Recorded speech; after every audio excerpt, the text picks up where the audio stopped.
অধিকাংশ মানুষকে দেখবেন আপনি ভালো করে সমাজকে স্টাডি করে যে নিকট আত্মীয়দের সাথে সম্পর্ক খারাপ। আজকাল কাদেরকে নিয়ে চলাফেরা করে? পরলোকদেরকে নিয়ে চলাফেরা করে। আজকে বিষয়টি নিয়ে আলোচনা করতে চাইছি। বিষয়টি হচ্ছে লোভ, লালসা এবং তার ভয়াবহ পরিণাম, দুনিয়ার পরিণাম। এগুলি আপনারা চোখের সামনে দেখতে পাচ্ছেন।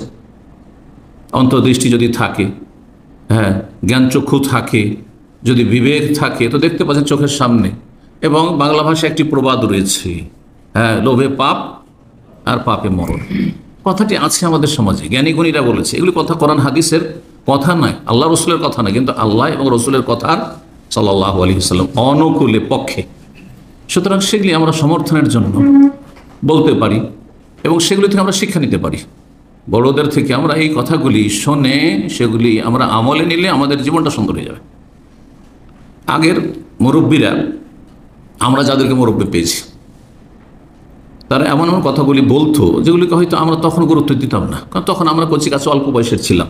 যাদেরকে পেয়েছি তখন আমাদের বয়স 8 বছর, 10 বছর, 12 বছর, কি বুঝবো দুনিয়ার ভালো মন্দ। কিন্তু তাদের কথাগুলি আমাদের ব্রেনে কিন্তু একবার নকশা করে আছে, ছোটকালে শুনেছি। আর এখন জ্ঞান চর্চা করার পরে, কোরআন হাদিসের জ্ঞান হাসিলের পরে সেই কথাগুলি গুরুত্ব আমরা অনুধাবন করছি।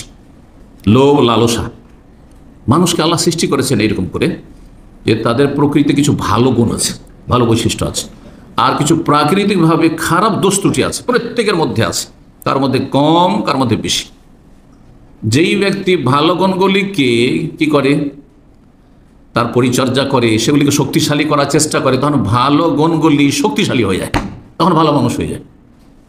মাঝে মাঝে আপনার হিতাহিত জ্ঞান কাজ করে, তখন নিজেকে তিরস্কার করেন কিছু মন্দের ওপর, অবশ্যই করেন, ভালো দিক আছে, সেগুলিকে আপনি বৃদ্ধি করার চেষ্টা করেন, শক্তিশালী করার চেষ্টা করেন, সেগুলিকে আপনি আর দেন, আপনি সেগুলির সেবা যত্ন করেন, দেখবেন যে আপনি আরও বেশি ভালো মানুষ হয়ে গেছেন, আর ওই বৈশিষ্ট্যগুলি অনেক শক্তিশালী হয়ে গেছে আপনার মধ্যে। লোভ, লালসা দুনিয়া আখিরাতকে ক্ষতিগ্রস্ত করে।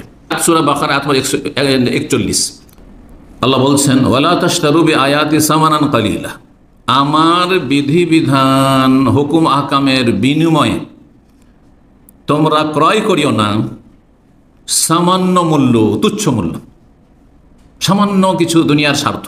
সামানান কালিলা, সামান্য দুনিয়ার স্বার্থ হাসিল করলে, গোটা দুনিয়াও যদি হাসিল করেন, আল্লাহর বিধানের একটি বিধানের সামনে সমস্ত কিছু তুচ্ছ।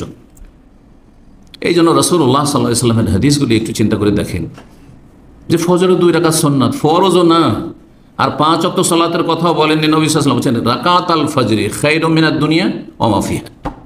ফজরের 2 রাকাত সুন্নাত, 2 রাকাত সুন্নাতেরই যদি এত ফজিলত আর মহত্ব থাকে, তাহলে ফরজের কত মহত্ব আছে। আর শুধু ফজরেই যদি এত ফজিলত থাকে, তো বাকি আরও 4 মিলে কত ফজিলত রয়েছে। একজন নামাজি মানুষের কাছে কত বিশাল সম্পদ রয়েছে, যা দুনিয়া, এইরকম বহু দুনিয়া মিলেও তার সামনে কিছুই না।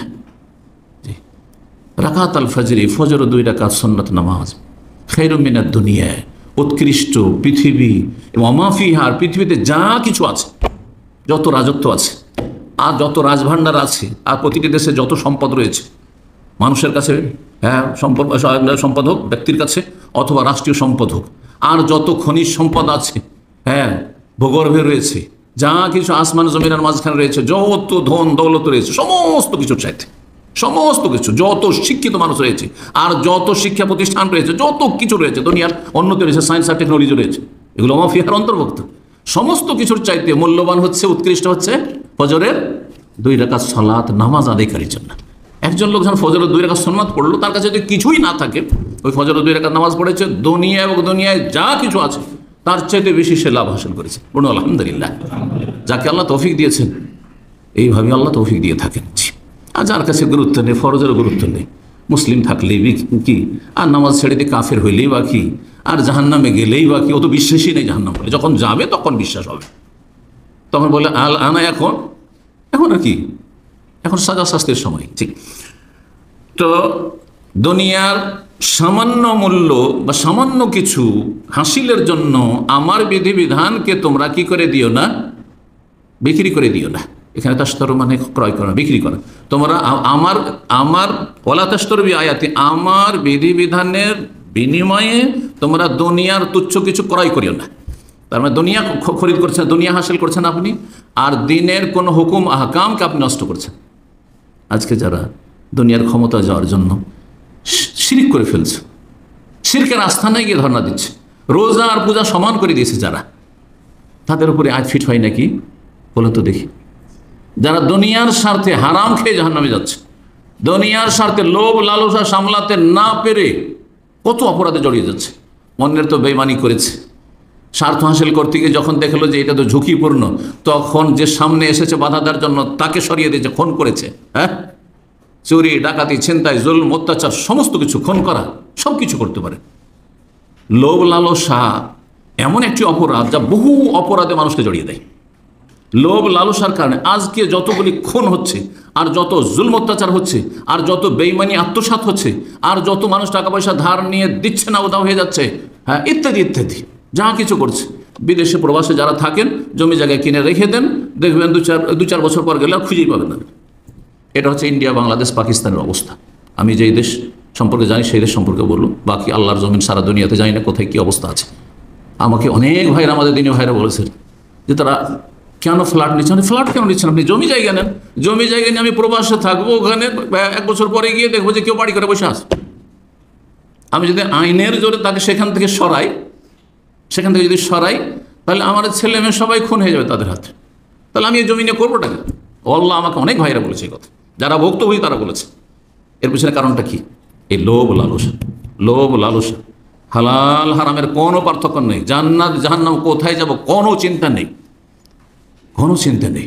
আমার এটা ন্যায্য, আমার ছেলে মেয়েগুলো এই হারাম খেয়ে কি মানুষ হবে, না এগুলো কুকুর হবে? মানুষও কি শুকুর হবে? কোনো চিন্তা নেই। অসৎ জন্মাচ্ছে, সব হারাম খেয়ে সব অসৎ জন্মাচ্ছে, কিন্তু কোনো চিন্তা নেই। ওয়ালা তাশতারু বিআয়াতি সামানান কালিলা।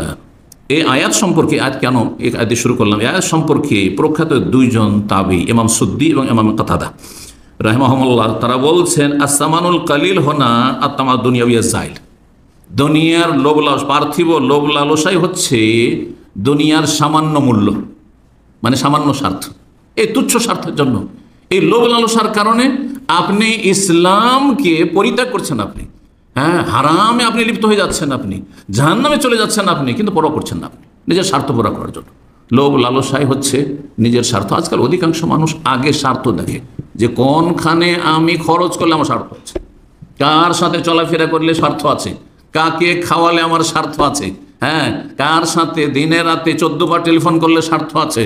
আর যদি স্বার্থ না থাকে, পার্থিব স্বার্থ, আখিরাতের স্বার্থের কথা বলছেন, আখিরাতের স্বার্থ তো কোরআন হাদিসের আলোকে আপনাকে আল্লাহর নেক বান্দাদের সাথে আপনার সম্পর্ক হবে, ভালো মানুষের সম্পর্ক হবে, আত্মীয়দের হক আদায় করতে হবে, বাপ মা থেকে শুরু করতে হবে, স্ত্রী ছেলে মেয়ে থেকে শুরু করতে হবে, হ্যাঁ নিকট আত্মীয় থেকে শুরু করতে হবে। কিন্তু এই মাপকাঠি কি আজকাল আছে? অধিকাংশ মানুষকে দেখবেন আপনি ভালো করে সমাজকে স্টাডি করে যে নিকট আত্মীয়দের সাথে সম্পর্ক খারাপ। আজকাল কাদেরকে নিয়ে চলাফেরা করে? পরলোকদেরকে নিয়ে চলাফেরা করে। আল্লাহ নেক বান্দা আলেম ওলামাকে নিয়ে না না না না, তাদের সাথে সম্পর্ক রাখাতে কি পাবে? কি পাবে? তাদের কাছে এলেম আছে, দিয়ে হবে কি? আমার পয়সার দরকার, আমার স্বার্থ প্রয়োজন। এই তুচ্ছ লোভ লালসা স্বার্থই হচ্ছে সামানুন কালিল, যেমন প্রখ্যাত তাবিগণ বলেছেন।